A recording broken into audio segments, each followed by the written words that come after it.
Hello and welcome to the outside of my studio on this bright sunny day. In this video I'm going to show you how I captured this image. Now this image is formed by combining a long exposure with a burst of flash just before the shutter closes. This gives motion trails of moving subjects ending with a sharp image. Now the trick to this technique is getting the exposures right. You have to expose for the daylight and for the flash and combine the two. So what I'm going to do is use these grasses which will just blow in the wind as the subject, and I'm going to use this DSLR to capture the image. On the front of this I have a 24-70 zoom lens, so if I just pop this on this tripod and we just frame up the shot. Okay, so I'll just focus that up, and just using the meter in the camera I can tell that I'm going to need maybe a 200th of a second at f8 at 100 ISO. So I'll just grab an image just to see what that looks like. So there you can see that's a reasonable image of the grass in the field, but it's nothing too much to speak about. So just to make it a bit more interesting, I'm just going to zoom the lens in all the way to 70 millimeters. That, and I'll just recompose that shot. There we go, something like that. Okay, so with that done, I'll just grab one of those so we can have a look at it. And you can see in that we've got some image of the grass. So with the settings that I used, which was 1/200th of a second at f8 at 100 ISO, that's given a reasonable image, but you can see from the image that there is no motion in it. So in order to be able to introduce motion blur, especially on a bright sunny day like this, I'm going to make use of this. And this is a 10-stop neutral density filter. So having focused the lens up already, what I'm going to do is just screw this onto the front of the lens, like so. Now that should allow me to drop the shutter speed considerably. What I'll be able to do now is just use the meter in the camera to drop the shutter speed until I get a reasonable image. There we go. So that's around about 1 second. So with that done, I'll capture an image and we'll see what that looks like. Okay, so that's maybe still a little dark. I'm going to now increase the ISO from 100 to, let's go for 400. So just take that up to 400. And on modern cameras that shouldn't make any difference to the noise in the image at all. So with that set, we'll just grab another image. Okay. So at those settings, I'm getting a blurry background. So with that, we've established the exposure for daylight. What I need to do now is set up a flash and expose for that as well. I'm just going to use this stand. Just pop that in around there somewhere like that. Now what I'm using today is this Profoto B1X. This is a battery powered studio head. So let's just pop this on this stand and get that somewhere like in position. Now I'm using it quite close because although it will overpower the sunshine, it will only just overpower the sunshine. It's very strong sun today, so we need most of the energy of this flash. This is a 500 dual unit. So if I were to fire this with the settings that I've got now, then all that I would get is the background that I exposed before, which is not what I want. I want to know what the flash is doing. So in order to find out what the flash is doing, what I'm going to do is change the shutter speed from 1 second to 1/250th of a second, which is the sync speed for this camera. That will take out all of the daylight, but leave what is being illuminated by the flash. So we'll just wind that up.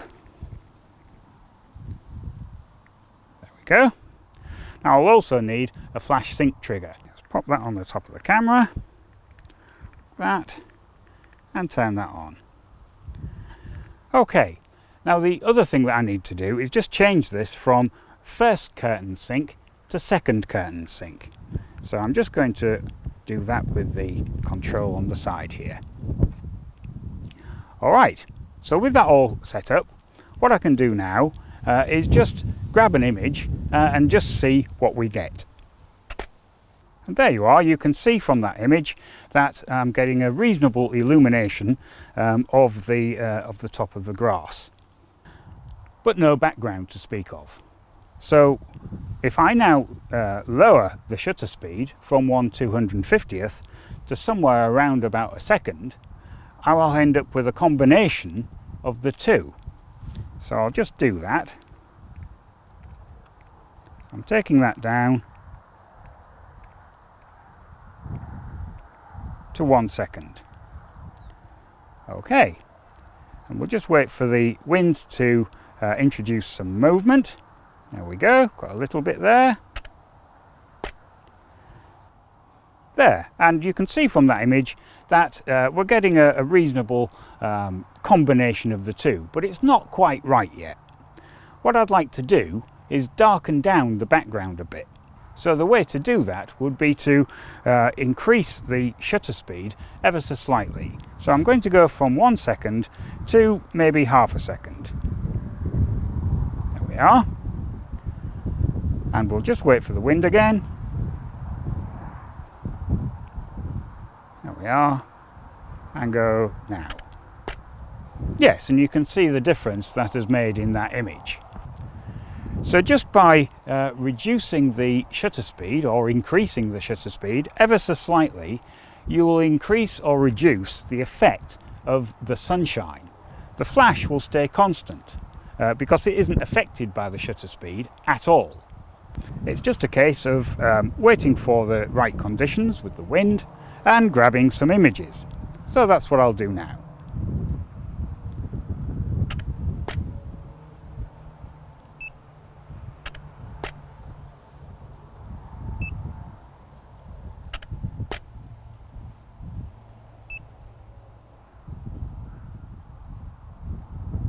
There we go. So with those images now captured, it's just time to go into Photoshop and do any post-production.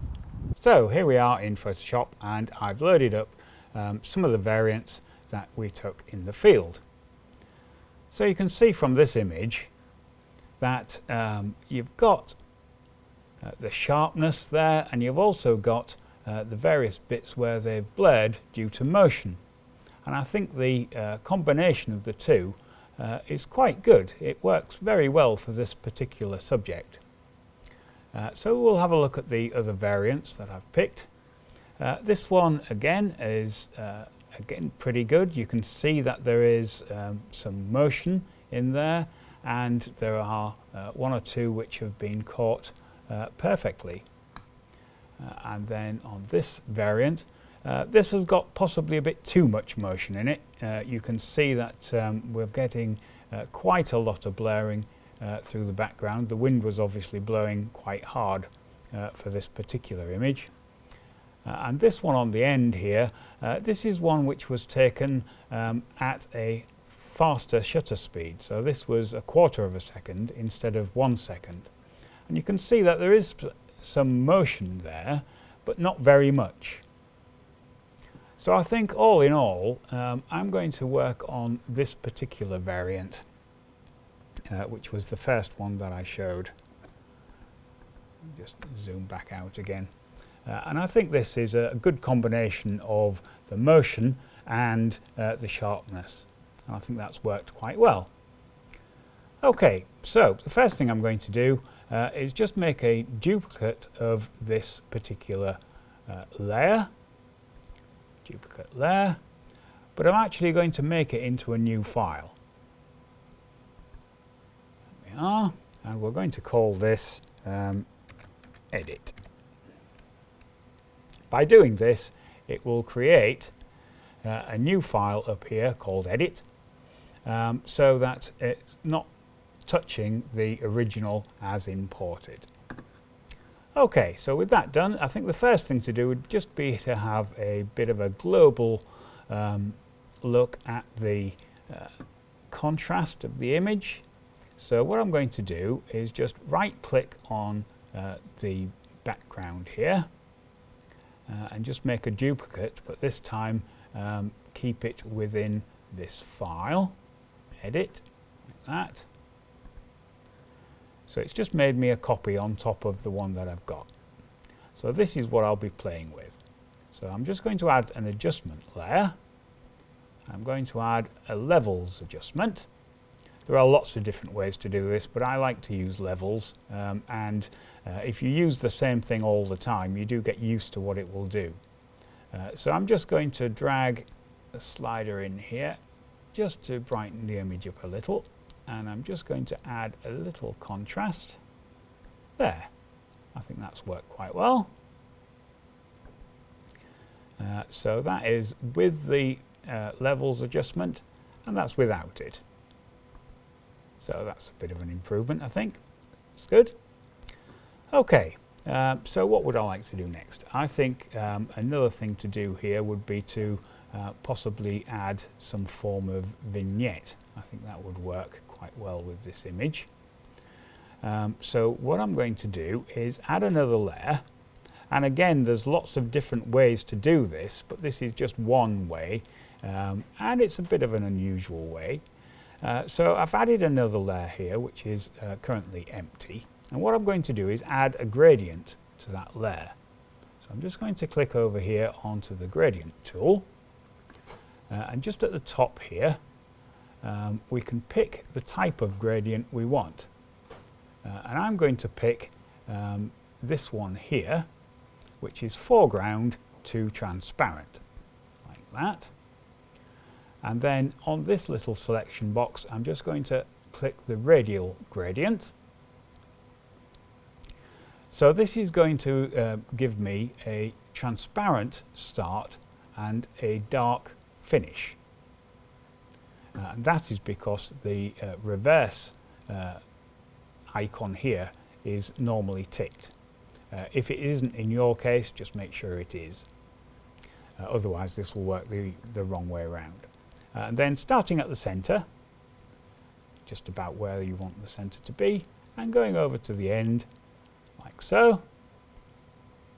That will just add that particular gradient. And because we've put it on a separate layer, we can always change it or turn it on and off. Now, the other thing that I'm going to do with this is just change the way that it's blended with the others. So I'm just going to change the blending mode from normal to down here where we have soft light. I think that works quite well, like that. And again, just by turning that on and off, you can see the difference that makes. Yes, I think that's worked quite well. That's pretty good. And I think just finally, I'll just add a crop. So just going to the crop tool. And as usual, I'm going to pick 16:9, but you can pick something that will fit your particular subject. And I'm just going to crop until I get rid of this little bit on the end here, because I don't particularly like that. So I'm just going to take that ever so slightly down, like so. There. I'm just watching for any of the composition elements here. I think that's pretty good. Everything that should be near the edge is near the edge. Yeah. So with that selected, just click on OK. And there we go. I think that's made a very nice image in the end. and you've got a bit of motion in there, and you've got some sharpness, and there's some quite nice graduations going on across the image. So all in all, I think that's worked very well. So I hope you enjoyed seeing how I made that image, and if you like watching these sort of things and how I make these images, do click on the other images as they appear, and don't forget to subscribe. Thank you very much for watching.